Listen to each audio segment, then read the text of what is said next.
é preciso discutir limites para o Supremo Tribunal Federal, porque o Supremo Tribunal Federal tem gerado 3 tipos de problemas. O primeiro problema é de insegurança jurídica. Insegurança jurídica acontece quando tudo funciona na sociedade de acordo com uma determinada regra que existe, aí o Supremo Tribunal Federal muda a regra e não só aplica a regra para o futuro, que seria natural, mas aplica para o passado.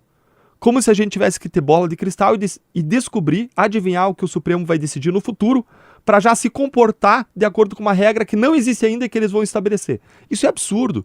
E isso aconteceu não só com o marco temporal agora recentemente, mas isso aconteceu também no caso da Lava Jato, quando o Supremo mudou a regra sobre qual é a justiça que julga a corrupção política e tirou os casos da Justiça Federal para a Justiça Eleitoral. Mas pior do que mudar em relação ao futuro, o Supremo determinou que essa nova regra de que a Justiça Eleitoral, que deve processar casos de corrupção, fosse aplicada para o passado. E quando muda a regra para o passado, vários casos começaram a ser anulados. E a maior parte das anulações da Lava Jato são decorrentes dessa mudança de regra específica, em que o Supremo mudou a regra e aplicou para o passado. Esse é o primeiro problema, insegurança jurídica. Existe um segundo problema, que é de ativismo judicial. O que é ativismo judicial? O ativismo acontece quando o Supremo invade a atribuição, o trabalho, as competências dos outros poderes. Então, quando o Supremo Tribunal Federal proíbe a polícia de entrar na favela, isso é invasão da competência do Poder Executivo. Quem tem que decidir se a melhor estratégia de segurança pública é a polícia entrar na favela ou não é o governante do Estado, não é o Judiciário. Então, o Supremo invadiu a competência do Executivo. Mas o Supremo tem invadido sistematicamente as atribuições do trabalho do Legislativo. Quando, por exemplo, quer descriminalizar a posse de drogas, quer descriminalizar as drogas para uso pessoal. Quando o Supremo faz isso, ele está fazendo política pública, que não é o Supremo que tem que fazer. Quem faz isso é o Legislativo. Ainda quando o Supremo quer descriminalizar o aborto, quem tem que debater esse tema não é o Supremo Tribunal Federal, é o Poder Legislativo. E vamos lembrar, o nosso Poder Legislativo, ele representa a sociedade e uma maioria conservadora da sociedade. A democracia, ela segue, salvo raras exceções, o princípio majoritário. Que isso quer dizer? A sociedade, o poder emana do povo, da sociedade, a sociedade elege representantes que vão refletir os seus valores morais, a sua visão de mundo e vão desenhar as políticas públicas de acordo com a sua vontade. O judiciário, ele não faz isso, não é o judiciário que tem que fazer, o judiciário tem que decidir conflitos, tem que resolver conflitos, brigas, punir criminosos, resolver disputas que existam, mas não fazer política pública. Quando o Supremo quer descriminalizar aborto ou drogas, ele está fazendo política pública e invadindo a competência do Poder Legislativo e usurpando o poder do povo, que é emanado por meio dos seus representantes do Congresso Nacional. Mas ainda existe, além de insegurança jurídica e além de ativismo judicial, um terceiro problema. O terceiro problema é o problema dos abusos. Acontece quando rasga a Constituição e a lei. Quando, por exemplo, a Constituição diz que uma presidente que sofre impeachment, ela tem que não só ser afastada, mas ser tornada inelegível. A Constituição é clara nisso, não tem espaço para interpretação. E aí o Supremo não aplica essa regra e deixa a presidente ficar elegível. Cinde a regra de um modo inconstitucional. Acontece ainda quando o Supremo faz censura prévia. Censura prévia é vedada na Constituição. O que é censura prévia? É você tirar a possibilidade do jornal publicar uma matéria, ou você cortar a voz de um jornalista, você cortar a voz de um influencer, de uma pessoa que fale nas redes sociais. Isso é censura prévia, porque você não sabe ainda o que a pessoa vai falar. A regra, quando a gente fala de liberdade de expressão, é você punir abusos que a pessoa praticou no passado. Então, se eu falar alguma besteira aqui, alguém pode me processar no futuro. Mas não pode vir aqui impedir eu de falar, não pode apertar a minha garganta, não pode cortar a minha língua. E hoje a gente vê o Supremo Tribunal Federal cortando a língua de pessoas quando tira as redes sociais e influencers de pessoas, de jornalistas, sem saber o que essas pessoas vão falar no futuro. Que se punam abusos de passado, mas que não se tire a possibilidade da pessoa falar no futuro, ferindo a Constituição. Existem vários outros abusos nessa linha, a gente poderia falar das penas desproporcionais do 8 de janeiro, de abusos praticados ali que fogem às próprias decisões do Supremo Tribunal Federal, mas se a gente for falar disso agora, a gente vai ficar umas 3 horas falando, a gente pode ir pontualmente nos diferentes assuntos como você quiser guiar. Essa PEC, ela não acaba por tensionar ainda mais uma relação institucional envolvendo o Congresso, o Supremo Tribunal Federal nesse momento? Quando a gente pensa em separação de poderes, Qual é a ideia? A ideia é, a gente quer evitar que alguém se exceda, que algum poder pratique abusos e excessos.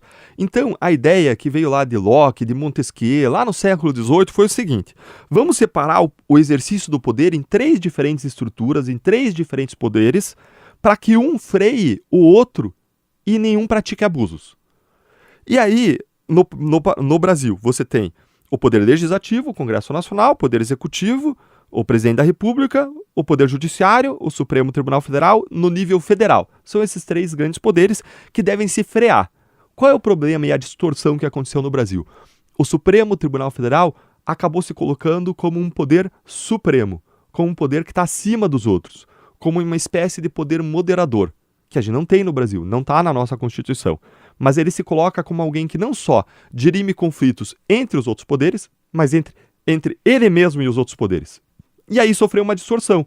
E aí você vê, na esteira disso, você tem esses casos de insegurança jurídica, de ativismo judicial e de abusos e arbítrios judiciais. E como que você resolve isso? Você resolve isso criando mecanismos para que os outros poderes possam frear o Supremo Tribunal Federal. Agora, você tem que criar mecanismos que funcionem. Quais são mecanismos que podem funcionar? Você limitar o poder de um ministro para derrubar uma lei inteira, derrubar toda a decisão do Congresso Nacional. São as decisões monocráticas, né? Exatamente. Você pode limitar as decisões monocráticas, esse é um instrumento. Outro instrumento é você facilitar o processo de impeachment de ministros do Supremo. Como que funciona hoje? Hoje quem decide se começa ou não é o presidente do Senado. Você pode gerar um recurso para que todo o plenário decida se começa ou não o processo de impeachment. Você pode ainda limitar o tempo de dar um mandato para ministros do Supremo. E tudo que eu estou falando pode ser aplicado para o futuro, para não tensionar em relação ao passado. Você pode gerar um limite, dizer, não, vamos aplicar essas novas regras só para o futuro, só para fatos futuros, para não gerar um tensionamento em relação ao passado. É um modo de você resolver o problema macro. Agora, qual não é um método de resolver e que veio à tona recentemente?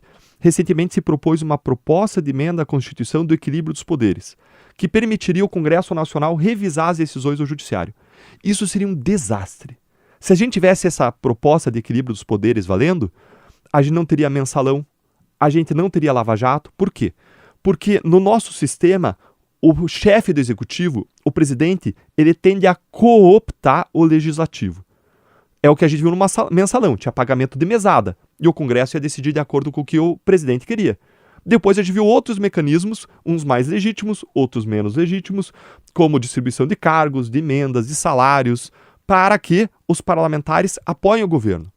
E se no nosso sistema o presidente é capaz de cooptar, de trazer um apoio imenso na maior parte do legislativo, e se o legislativo puder suspender decisões do judiciário, o que você vai ter na prática é um presidente, como Lula, por exemplo, conseguindo barrar investigações no Supremo, conseguindo suspender o começo de um mensalão, suspender uma lava-jato, acabar com a prisão em segunda instância. O próprio Congresso faria isso porque vários deles eram investigados, eles não iam permitir a prisão em segunda instância, eles jamais iam permitir a lava-jato existir, eles iam acabar com a regra que foi criada pelo Supremo que proíbe o nepotismo, eles iam derrubar. Por quê?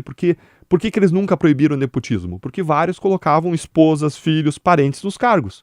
Então isso jamais viria do Congresso. O Supremo fez e o Congresso derrubaria se vigesse aquela proposta de emenda à Constituição do equilíbrio dos poderes. Então a gente precisa sim de um aperfeiçoamento institucional, mas algo que siga a linha dos melhores países do mundo, da melhor experiência internacional, e não algo que possa piorar o regime que nós temos hoje. Então essa parte específica da revisão das decisões do Supremo, que inclusive é um projeto que tem sido levado a cabo pelo governo de Israel, inclusive, né, e recebeu muitas críticas.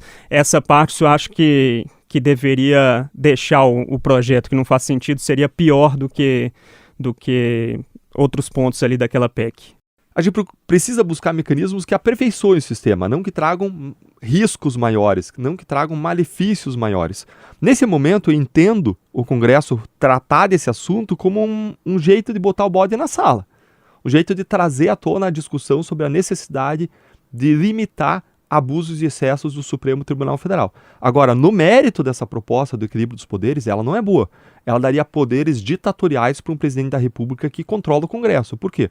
Porque se ele consegue controlar o Congresso dando cargos e dando emendas, e se o Congresso consegue controlar o Judiciário, o presidente simplesmente vai controlar o país com poderes ditatoriais.